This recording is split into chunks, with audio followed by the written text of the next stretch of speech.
पुराने वक्तों की बात है। बगदाद के शहर फुरात में एक बूढ़ा फकीर रहता था जो आंखों से नाबीना था। वो सुबह सवेरे उठता, कपड़े का एक झोला लेता और हाथ में एक लकड़ी का आसा पकड़कर बाजार में भीख मांगने के लिए निकल पड़ता। सारा दिन गलियों बाजारों में ऊंची आवाज में सदा लगाकर भीख मांगता और जब शाम का वक्त होता तो अपनी टूटी फूटी झोंपड़ी में वापस आ जाता। इस अंधे फकीर की आवाज दिल को छू लेने वाली थी। वो भीख मांगते हुए ऊंची आवाज में लोगों को वाज और नसीहत भी करता। जो कोई भी उसकी दर्द भरी आवाज में नसीहत भरे जुमले सुनता, उसके दिल पर गहरा असर पड़ता। वो लोगों से कहता, ऐ लोगों, तकब्बर ना किया करो, क्योंकि तकब्बर सिर्फ खुदा की जात को ही जचता है और तकब्बर करने वाला आसमान से जमीन पर गिरा दिया जाता है। ऐ लोगों, नाप तोल में कमी ना किया करो। इस बुराई की वजह से पूरी कौम हलाक कर दी गई थी। दूसरों को धोखा मत दो और किसी के साथ बुरा ना करो। जो किसी के साथ बुरा करता है, खुदा उससे बदला लेता है। ऐ लोगों, मेरी तरफ देखो। कभी मेरी आंखों में भी नूर था और मेरी भी इस शहर में बड़ी इज्जत थी, लेकिन आज मैं अपने अमाल की वजह से दुनिया में सजा पा रहा हूँ। वो फकीर सारा दिन इस तरह की आवाजें लगाता रहता था।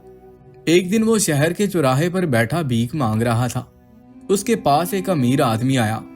वो उस बूढ़े फकीर से कहने लगा, बाबा जी, मैं आपको काफी देर से देख रहा हूँ और आप जो सजाएं लगा रहे हैं उनको भी सुन रहा हूँ। ऐसा लगता है आपने बड़ी मुश्किल जिंदगी गुजारी है। मैं आज आपके पास बैठकर आपकी दास्तान सुनना चाहता हूँ और आप पैसों की फिक्र मत करना।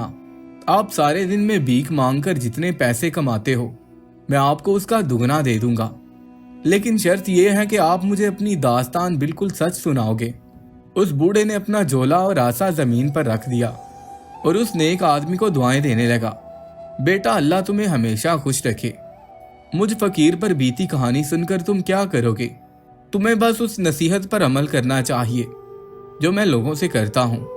मैं खुद इस कदर बुरा और जलील इंसान हूँ कि तुम मेरी दास्तान सुनकर मुझसे नफरत करने लगोगे। उस आदमी ने बूढ़े फकीर से कहा, बाबा जी, मैं ऐसा हरगिज नहीं करूंगा। हाँ, अलबत्ता मैं आपकी कहानी सुनकर इबरत जरूर पकड़ूंगा। उस बूढ़े ने ठंडी आह भरी और अपनी कहानी बयान करने लगा। बेटा, मैं बगदाद के शहर फुरात में रहता था और अपने बाप का इकलौता बेटा था। मैं जब छोटा था तो मेरी माँ इस दुनिया से चली गई। अब मेरी देखभाल की जिम्मेदारी मेरे बाप के सर थी। मेरा बाप एक गरीब आदमी था। वो फुरात के एक बड़े बाजार में मेहनत मजदूरी करता था। वो निहायत ईमानदारी से अपना काम करता। उसे जो भी पैसे मिलते उनमें से कुछ हिस्सा हम दोनों पर खर्च करता और कुछ हिस्सा बचा कर रख लेता। कुछ अरसा बाद मेरे बाप के पास अच्छी खासी रकम जमा हो गई। उसने फुरात शहर के अंदर एक दुकान खरीद ली और सुनार का पेशा इख्तियार किया। वो जवाहरात की खरीदो फरोख्त करता था। उसने इस काम में इतनी तरक्की की कि पूरे बाजार में उसकी एक पहचान बन गई। हर कोई उसकी इज्जत करता था और उसकी वजह यह थी कि वो अपना कारोबार पूरी ईमानदारी से करता था। रफ्ता रफ्ता मेरा बाप फुरात का सबसे बड़ा जौहरी बन गया। इस अरसे में मैं भी जवान हो गया। मेरे बाप ने मुझे भी अपने काम में शामिल कर लिया और फिर मैं तिजारत सीखने लगा। एक दिन मेरा बाप मेरे पास बैठकर मुझे नसीहत करने लगा, बेटा, मेरे बाद ये सारा कारोबार तुम्हारा है। तुम ईमानदारी का दामन अपने हाथ से ना छूटने देना। अगर तुमने बेईमानी से काम लिया तो ये सारी दौलत और शानो शौकत तुम्हारे हाथ से जाती रहेगी और तुम खुदा और उसकी मखलूक के सामने जलीलो रुसवा हो जाओगे। इसलिए ये बात अपने पल्ले बांध लो कि हमेशा दयानतदारी से काम लेना। कुछ अरसे के बाद मेरा बाप इंतहाई कीमती मोती खरीदने यमन के सफर पर रवाना हुआ। ये सफर मेरे बाप के लिए बहुत फायदेमंद साबित हुआ, लेकिन वापस आते ही वो बीमार पड़ गया और एक दिन अल्लाह को प्यारा हो गया। वालिद की दुनिया से जाते ही मैं बिल्कुल अकेला हो चुका था। मेरा किसी काम में भी दिल नहीं लगता था। हर वक्त बाप की सूरत मेरी आंखों के सामने रहती थी। फिर कुछ दिनों के बाद मेरा गम हल्का हुआ तो मैं अपनी दुकान पर जाने लगा। वो तमाम लोग जो मेरे बाप के पास जवाहरात की खरीदो फरोख्त करने आते थे, अब मेरे पास आने लगे। मैं कुछ अरसा तक अपने बाप की नसीहत के मुताबिक दयानतदारी से काम करता रहा, लेकिन कुछ ही दिनों बाद मेरे सर पर ज्यादा मुनाफा कमाने की धुन सवार हो गई। मैं चाहता था कि मेरी दुकान पर जितनी भी तिजोरियां हैं उन सबको हीरो जवाहरात और अशरफियों से भर दूं और उनको देकर खुश होता रहूं। मेरी ये हवस दिन ब दिन बढ़ने लगी, यहां तक कि मैंने अपने बाप की तमाम नसीहतों को फरामोश करना शुरू कर दिया। मैंने अपने कारोबार में बेईमानी करना शुरू कर दी। मैंने महसूस किया कि मैं ग्राहकों को थोड़ा सा धोखा देकर बहुत ज्यादा मुनाफा कमा सकता हूं और मैं ऐसे ही करने लगा। कभी कभी मुझे अपने बाप की नसीहत याद आती तो मुझे अपनी इस हरकत पर मलामत भी होती, लेकिन अशरफियों की चमक मुझे सब कुछ भुला देती। जूं जूं मेरी तिजोरियां भरती गईं, मेरे दिल ने मलामत करना छोड़ दी। अब मैं पूरे धड़ल्ले से लोगों को लूटने लगा। एक दिन मेरी दुकान पर एक शख्स आया। उसका लिबास जगह जगह से फटा हुआ था। हाल अहवाल से वो कोई भिखारी मालूम होता था।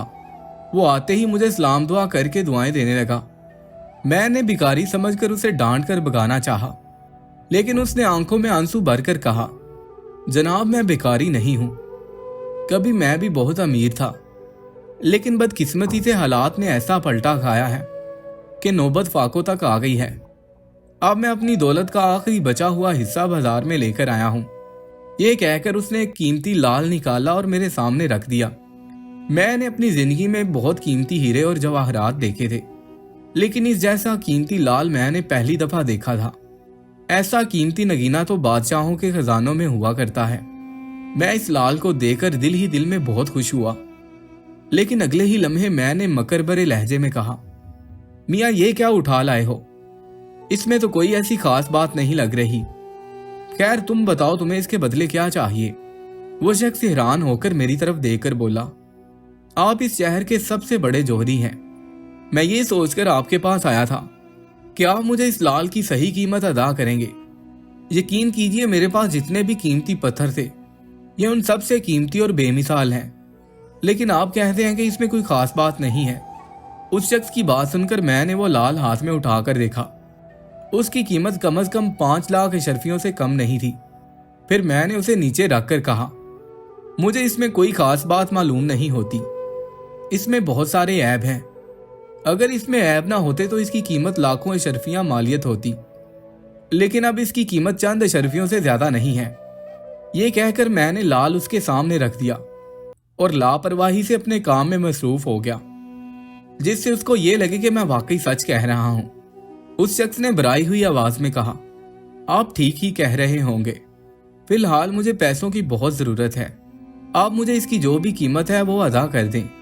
मेरा दिल अंदर से बहुत खुश हुआ और मैं सोचने लगा कि मैंने कैसे लाखों अशरफियों मालियत का लाल औने पौने दामों खरीद लिया। मैंने उसे लाल के बदले 500 अशरफियां दी और खुशी से लाल को अपने हाथों में थाम लिया। वो शख्स मायूसी की हालत में उठा और कीमत वसूल करके दुकान से चला गया। उसके जाते ही मैंने लाल को खुशी से चूमा और उसे तिजोरी में बंद कर दिया।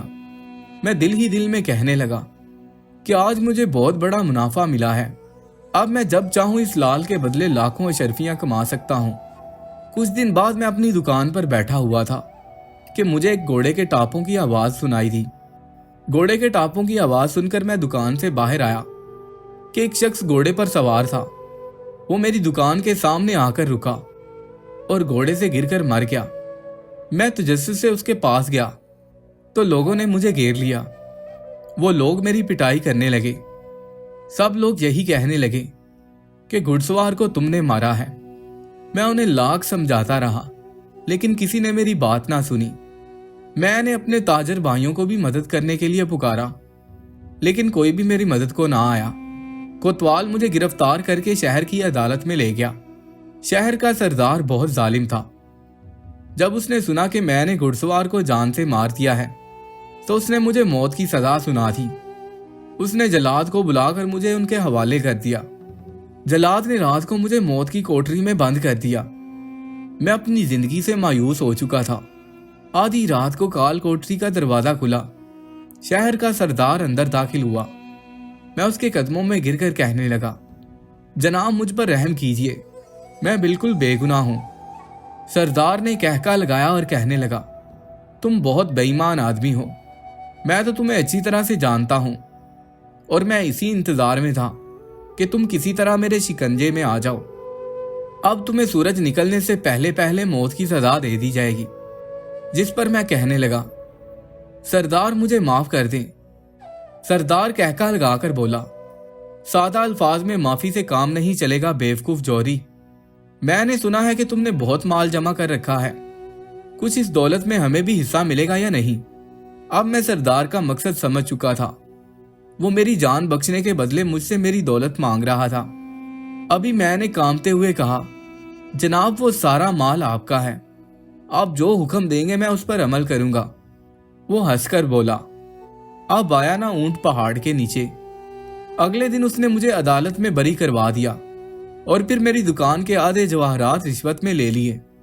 इस वाकये से इबरत पकड़ने की बजाय मैंने पहले से भी ज्यादा बेईमानी करना शुरू कर दी और इस बात को जहन में बिठा लिया कि जितने पैसे मैंने सरदार को रिश्वत दी है उनको जब तक मैं कमा ना लूं तब तक दयानतदारी को अपने करीबी भटकने नहीं दूंगा।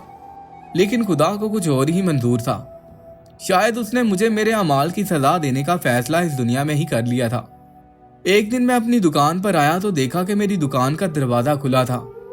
ये देखकर मैं परेशान हो गया। भागकर मैं दुकान की तरफ लपका तो अंदर का मंजर देखकर मेरे होश उड़ गए। मेरी तिजोरियों के दरवाजे टूटे हुए थे जो ये मंजर पेश कर रहे थे कि चोर मेरी दुकान से सारी मालो दौलत और जेवरो जोहरात लौटकर फरार हो चुके हैं। मैं चीखने चिल्लाने लगा। मुझे मेरी बेईमानी की सजा मिल चुकी थी। मैं अपना मुकदमा सरदार के पास भी नहीं ले जा सकता था, गर्ज ये कि खुदा ने मेरे सारे दरवाजे बंद कर दिए थे।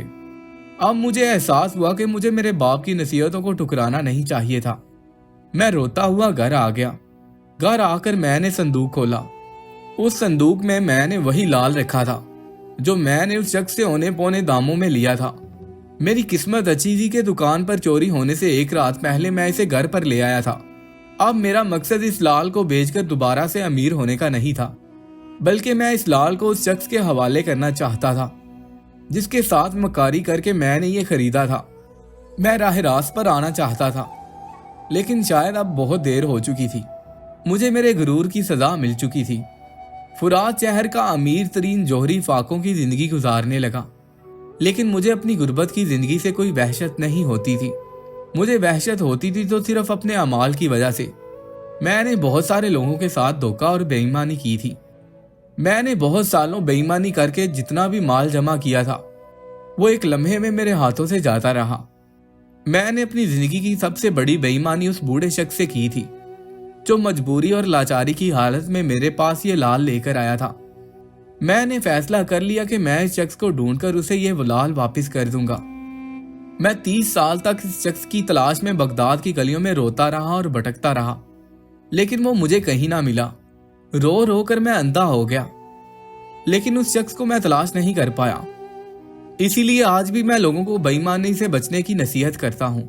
बूढ़े ने जब अपनी कहानी मुकम्मल की तो वो शख्स ज़ारो कतार रोने लगा और बोला, बाबा जी आप उस शख्स को कभी तलाश नहीं कर सकते क्योंकि अब वो इस दुनिया में नहीं है और मैं उसी शख्स का बेटा हूं।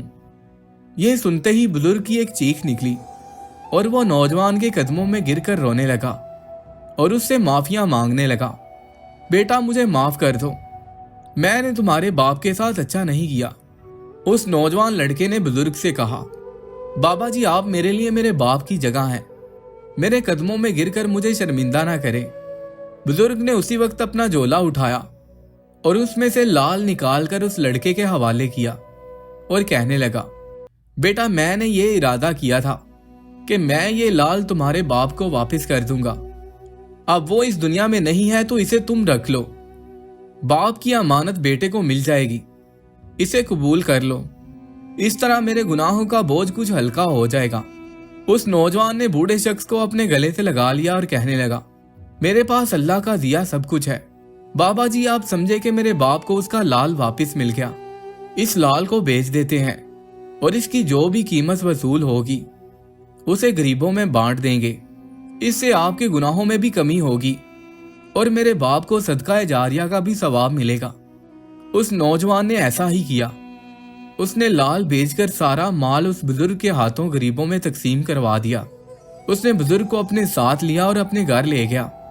वो बुजुर्ग से कहने लगा, बाबा जी अब आप मेरे साथ रहें। आप अपने गुनाहों की सजा भुगत चुके हैं। आपके यहाँ होने से मुझे अपने बाप की कमी भी महसूस नहीं होगी। आप भीख मांगने की बजाय यहाँ मेरे पास रहकर अल्लाह की इबादत करें, आपको सब कुछ मिलता रहेगा। बुजुर्ग ने उस नौजवान की बात मान ली और अपनी बाकी की जिंदगी यादें इलाही में गुजार दी। दोस्तों, इस कहानी से हमें यह सबक मिलता है कि हमें हमेशा ईमानदारी से काम लेना चाहिए और दूसरों को धोखा नहीं देना चाहिए, ना ही नाप तोल में कमी करनी चाहिए। जो शख्स बेईमानी से काम लेता है वो अल्लाह की पकड़ में जरूर आता है, और अल्लाह की पकड़ बहुत सख्त है जिससे इंसान कभी भी नहीं बच सकता। अगर कोई भी बेईमानी से काम ले रहा है तो उसको चाहिए कि फौरन तौबा कर ले, इससे पहले कि वो खुदा की पकड़ में आए। दोस्तों, उम्मीद करता हूँ आपको हमारी ये आज की वीडियो बहुत पसंद आई होगी। पसंद आने की सूरत में इस वीडियो को लाइक करके अपने दोस्तों के साथ लाजमी शेयर कीजिएगा और हमारे इस चैनल को भी सब्सक्राइब कीजिएगा। मिलते हैं एक और नई वीडियो के साथ, तब तक के लिए अल्लाह हाफिज।